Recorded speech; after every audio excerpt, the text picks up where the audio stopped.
This is going to be really interesting to see how she's going to do. I cannot wait.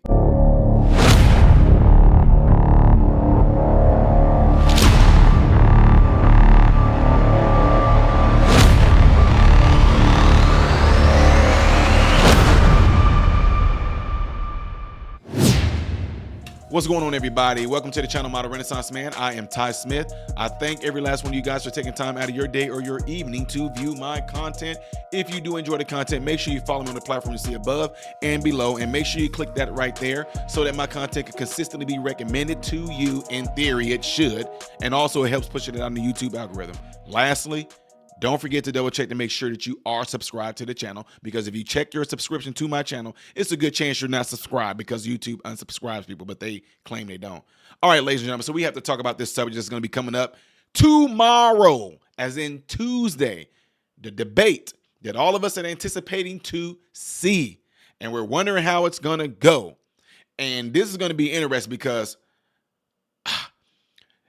if I'm putting Kamala Harris just like a little bit above how Joe Biden did.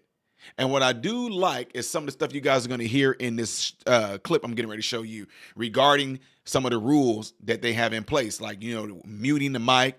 There's to be no crowd there. Kamala Harris won't be able to, I'm talking, I'm talking, I'm speaking. Like that's like an awesome mic drop moment, because y'all went crazy. Like it was something she did that was so significant when she did it to a protester a few weeks ago. Then she also did it at the debate when Vice President Pence and Vice President Kamala Harris had their debate, where he started to go in on something about her answer question. Excuse me, I'm speaking.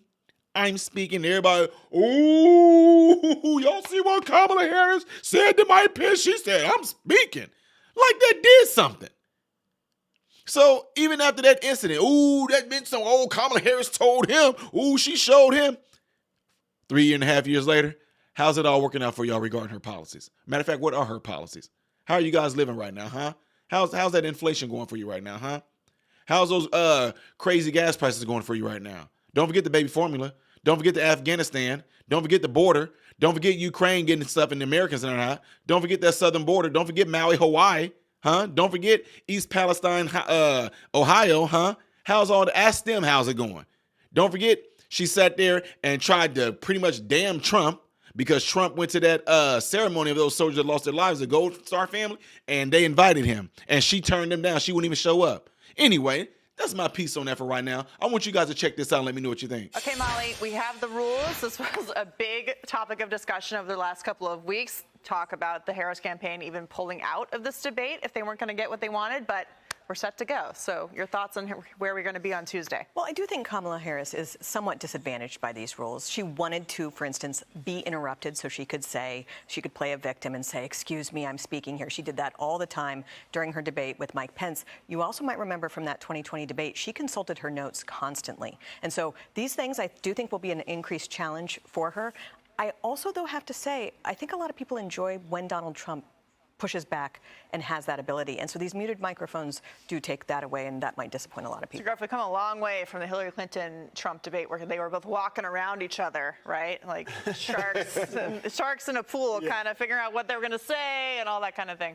Look, I think, to building on Molly's point, I think the muted mics, along with the no live audience, is actually worse for Harris, because if you remember back in 2019, early on in those 2019 primary debates, she had a breakout because she broke the fourth wall, that line between audience and the on-stage set, and won them over because she started talking about prosecuting Donald Trump early on. She can't do that here. There's no audience to break through the fourth wall. So the muted mics and no audience, I think, go together in terms of a disadvantage to Harris. So, Joe, no mic's muted, no audience. Is this going to be boring? I don't think it'll be boring. I think 70 million people are going to tune in if you look at the past numbers.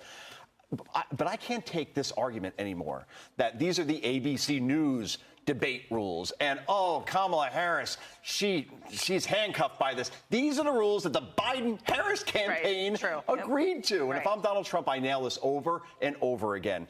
If you're going to fix all the problems in this country that your administration created, why haven't you done it already. You own this. I'm not the incumbent. You're the incumbent. That's what Donald Trump should hammer. Yeah, not to mention she wanted to walk in as a new nominee and have the same old contracts that the Biden team negotiated, and that she could just kind of plug herself in. And the Trump campaign said, no, we're going to renegotiate these things. Precisely. But the media, of course, is already trying to cover for themselves if Harris goes down in flames on Tuesday night. Their coverage in recent days is a bit more tempered than the infinite amounts of joy during the DNC convention. Even Harris supporters are being careful. As for the debate, listen, as much as we want to criticize Donald Trump, he's a liar, he's all these things, I think you said it before, people know Donald Trump. He is a skilled debater. He is a guy who's willing to say anything at any time just to get through a question. And he's a showman. He's been on TV before. So don't underestimate Donald Trump. Molly, your reaction to the media's kind of shift over the last couple of weeks? I don't know how much of a shift it is. Harris has her official campaign. She has her paid staff. And then she has this unofficial campaign. Most of the press is engaged in running her campaign. It is patently absurd to let someone get to this point in the process with no real interviews, with no real questions, no follow-up questions. And I anticipate that they will be very pleased with her performance no matter what the performance is. And that's a huge advantage that Democrats have over Republicans in this propaganda environment we're in. Yeah, I mean, Joe, shouldn't the Trump campaign remind the American people that the president offered her 3 debates, which is really out of respect for the American people and the voter to earn their vote on Election Day? And the precedent, Katie, right? We've always had 3 debates, right? One is the format that we're going to see on Tuesday night. One is a town hall debate, and then one focuses on foreign policy. She was offered a Fox News debate, and she would not take that debate because Brett Baier and Martha McCallum are going to ask germane, relevant, tough questions. She wants no part of that whatsoever. And Josh Shapiro, by the way, the brass on this guy. I'm sorry.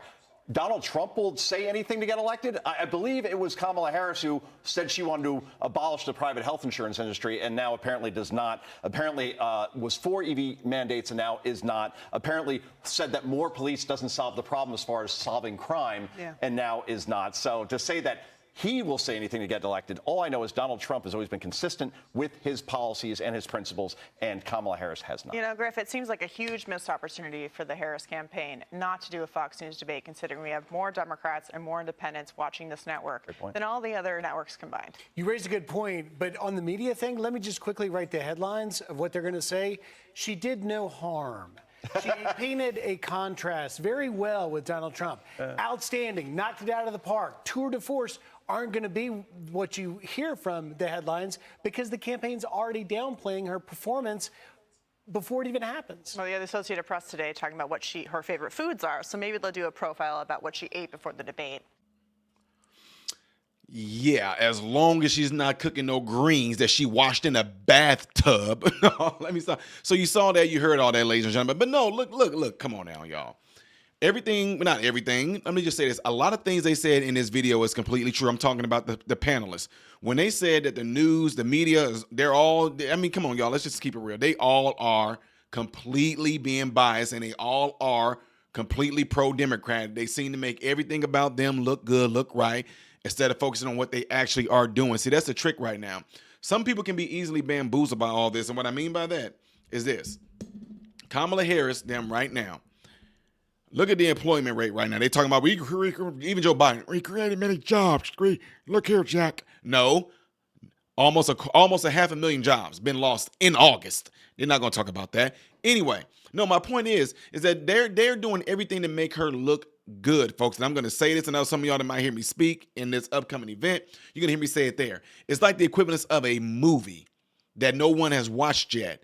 They're just putting out this good-looking preview. Just, ooh, I'll give you, I'm a gamer, y'all, so they done it with some games. Like The Guardian. They made that trailer look so good. Oh, my God, no one could wait for it to come out. Man, I can't wait for this game to get released. When the game finally did release, it was like, this game sucks. Completely sucks. So that's what they're doing with Kamala. They're making her to this extravagant preview, making you think it's going to be a good movie, a great movie, an awesome movie. And then when the movie comes out, you're like, but the only difference is you have the movie right now. Look at what she's doing right now. Look at how they're doing the country right now. She flip-flops like nobody's business. All of a sudden, she wants a wall when she said a wall was stupid, insignificant, dumb, crazy, out of this world, racist, xenophobic, and now she wants a wall. But they're not. The media is not coming back and telling and saying that she's all those things like it said about President Trump, right? Right? Now, also, look at her as, oh my God. She's plagiarizing things that Trump wants in place. Talking about they're gonna have insulin down to $35. Trump already had that done. You need to focus on what Kamala Harris is and has done or is doing right now versus what she's saying she is going to do or what she will do once she becomes president. And I know y'all hear me say this analogy all the time. I'm gonna leave y'all with this. You are in an abusive relationship and the person promises you once we get married, it's all going to get better. And you're thinking, oh, if I put a ring on her finger, it's going to get better. Oh, if he puts a ring on my finger, it's going to get better. Oh, if I ask her to marry me, that's going to change her. Or you know what? He'll change once I marry him. You're already being abused in a relationship right now. Nothing's going to change. Anyway, let me know what y'all think of this. Are you guys in for this debate? Are y'all ready to see it? How do y'all think Kamala Harris is going to do? Leave it in the comments below after this video, all right? Don't forget to do that, ladies and gentlemen. I am Ty Smith, Model Renaissance Man, hoping and praying that every last one of you have food, shelter, and clothing. And most of all, I pray every last one of you guys are in great health mentally, physically, emotionally, spiritually. God bless you all through Jesus.